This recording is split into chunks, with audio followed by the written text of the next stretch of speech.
claim payments is one of the big issues in the industry, in the retirement industry, and in many other industries. And the ability to secure those and make sure that you pay the right people is absolutely crucial to the process. I'm joined today by Geva, who's the founder and CEO of iiDENTIFii, company that specializes in digital identity. And give us a bit of background.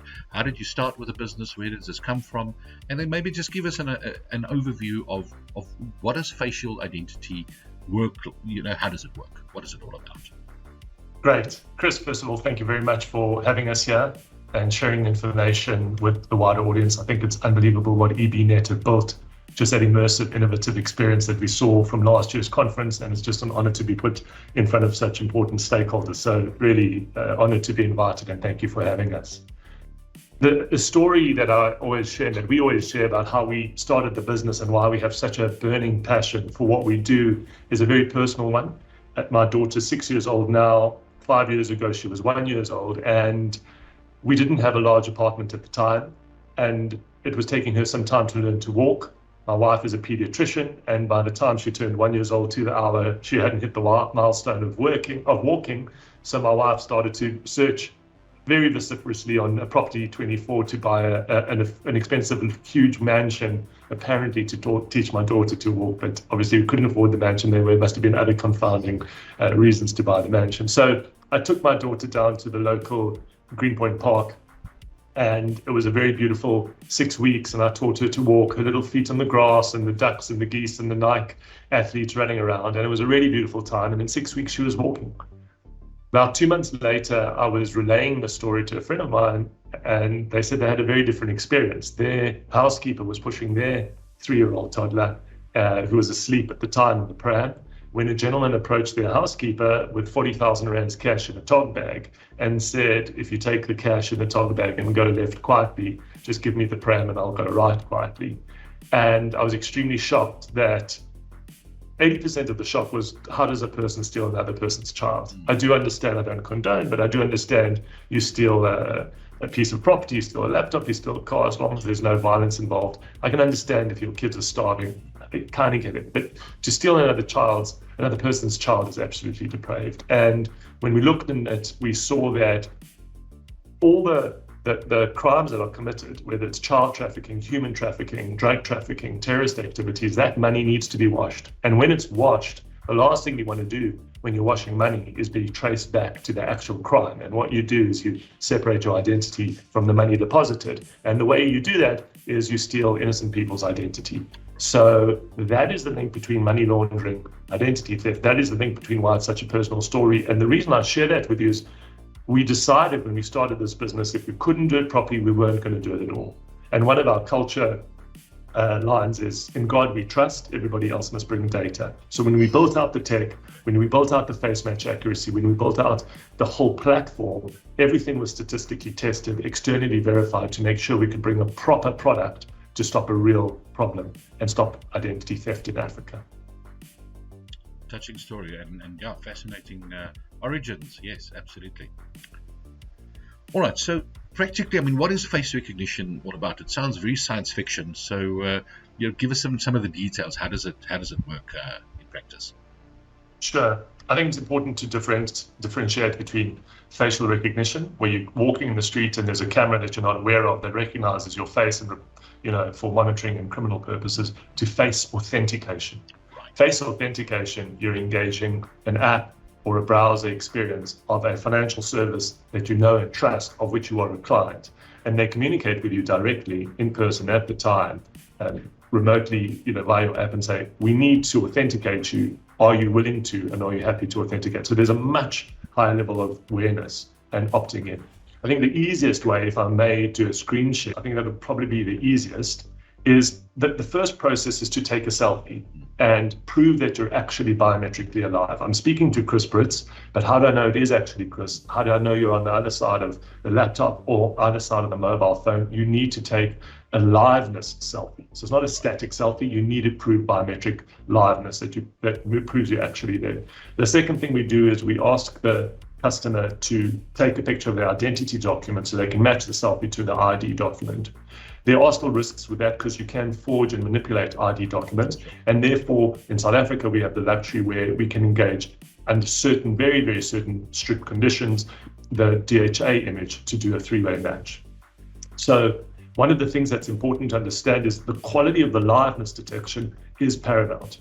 If somebody can forge Chris's liveness, then, or use a digital puppet, like the one I'm about to show you now, then the whole process is broken. We need to be absolutely certain that the liveness process is robust. Here's a LinkedIn image that we can animate. We can make it wink, we can make it blink, we can make it tilt its head. That'll spoof a lot of technology to think the person's alive, and therefore that it is actually Chris or this individual where it isn't. So the quality of the liveness is fundamental. So what we'll see, what we deliver to a client is we deliver either a mobile SDK that they will insert in their mobile app, so it's completely white labeled and branded, or there'll be a web solution. I'm going to show you that, skip through the first part. It's just got my sensitive POPI data myself. But essentially, the importance here is that we do a selfie where we use a stream of unique colors that flashes off your face to prove that you're three-dimensional. Right. So the way the light breaks on your face proves that you're three-dimensional. And also that series of rainbow colors that I showed you there will only be played once. The order of the colors and the duration for which they're played is only played once. So if we ever see that sequence in that duration played back, we know it's a digital attack and a replay attack, and we reject the transaction. And then what happens on the back end is a lot of the stuff is obviously, this is a data subject that's been opted in for POPI purposes, but obviously we've hashed out all the private information. But what we'll do is we'll capture the total document, and the key is to do that very accurately. For institutions like the ones that you engage, there's a lot of compliance risk, there's a lot of brand reputation, and when they get subject to audited, if those ID documents are not clear, they're not in focus, they're not in crisp, then the internal and external audits will raise significant flags. We then crop the photo of the ID doc and magnify it over here. We take the selfie over here, and where available, the DHA photo. And we do a three-way match using enterprise-grade, scale-tested, face match accuracy proven by external auditors that we know who the person is, and that way the institution can onboard them. So that's essentially, what we do. Look, that's absolutely fascinating stuff. So practically, how does, let's say, a pension fund administrator or a tracing agent in our business, how do they onboard this kind of technology and start using it practically, to find and pay claims in the process? Absolutely. So the technology can be ingested either into a mobile app. So if the client, I say the client, I'm talking about the juristic, the company itself has a mobile app, we deliver a very small SDK, about 4 megabytes in size, which should delight the engineering team on the other side, because the size of the SDK is very important, and they can ingest that functionality into their mobile app. Someone puts in a claim and they say, okay, we want to make sure that you are the right person, that you have specified a bank account that is linked to the original person. You can do all the natural data checks, right? The ID number, the name, surname, the bank verification scrape. However, a lot of that data has been breached, data breaches, we know about them, we've seen them. So the power of the biometric authentication is fundamental. Putting our SDK in your mobile app, if you're the corporate, says, okay, you've made a claim, you've asked us to pay this bank account, now let's see that you are who you say you are. So we want to, first of all, onboard you, so we know who you are. So we'll do the same process we've just shown, selfie, document, and where available to government match. Now we have a Genesis selfie. That Genesis selfie is something that we bank in our database. Now, it's very important to know that that is not an image. It is not an image. It's a biometric template that is a reference, and it's a series of ones and zeros, and it's extremely secure and encrypted. So you can't reverse engineer a face from those series of ones and zeros. The individual then says, okay, I've changed my bank account. Please pay me into account number X instead of account number Y. And we need to know that that is the right person. So we say as a company, okay, well, if you want to change your bank account, go into the app and push confirmation of bank account change and do a liveness check, and we'll match that face against the original Genesis selfie. And it doesn't have to be an app. It can be a web interface. It can be just your normal web solution where we can email the person a link. They can do the identifier process. We can SMS the person a link if your compliance and governance allows it, and a person doesn't identify. You can WhatsApp business chat a link and identify. So it's omni-channel, but the principle is whenever you want to prove that you are who you say you are, you can either do a mobile or a browser or an iPad or a tablet. It doesn't really matter.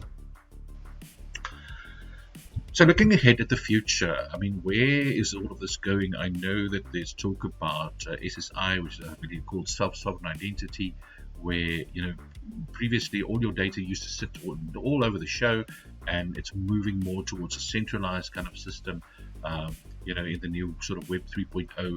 Where does the future, where do you see the future going with this kind of technology, and how will that enhance things going forward? I think that there are three ways of proving, who you are. Something that you know, like your wife's maiden name or your first car. Something that you own, which is a device. Your device has a DNA or serial code and apps on it, and something that you are, which is your biometric. And I think that something that you own can be stolen, something that you know can be hacked, and something that you are is very difficult to forge if done properly. Yeah. So we see the prevalence and the ubiquity of biometrics being used much further across the industry, whether it's to seamlessly walk into a retailer and acquire a whole bunch of goods and prove that you are over a certain age by face authentication and say that I am over 18 if I can buy alcohol, to switch bank accounts on a pension payout, to your point, by proving that you are who you say you are with seamless face authentication in 1 second to 2 seconds. The beauty of it is that the customer friction is extremely low and the security is extremely high. So generally we see that the future will hold far more biometric authentication. I know it sounds like I'm singing to my own hymn sheet, but we're seeing it, and we're seeing the prevalence go up. I think also that as people use it, they understand the importance of their own identity. And it's such a personal thing that they don't want to distribute it everywhere. They actually want to be custodians. As you say, they want to be sovereign. They want to be kings and queens of their own identity. And that's where self-sovereign identity comes from. And so in the ideal world, imagine all the people, in the John Lennon speak, imagine all the people owning their own identity on their own devices and they control it entirely. The only challenge with that is devices are lost. So you lose a device and then all your identity credentials that you stored in that secure enclave are lost and you have to bootstrap again. It's not very convenient. So I think that, yes, self-sovereign identity will take off. I think it'll take off in South Africa. It'll take a lot of traction in Africa. However, we think that it'll be in some sort of hybrid model where we use trusted custodians in the same way that we trust banks to store our cash. We will look to trusted custodians to store aspects of our identity so that not if, but when we lose or upgrade or devices are stolen, we can actually bootstrap our identity credentials again. It's been fascinating having this chat. I think we could certainly have a couple of re-engagements going forward. I'd love to chat to you guys some more. And thanks for your time. It's an absolute pleasure. Thank you. Thank you very, very much. Thanks for having us on the show.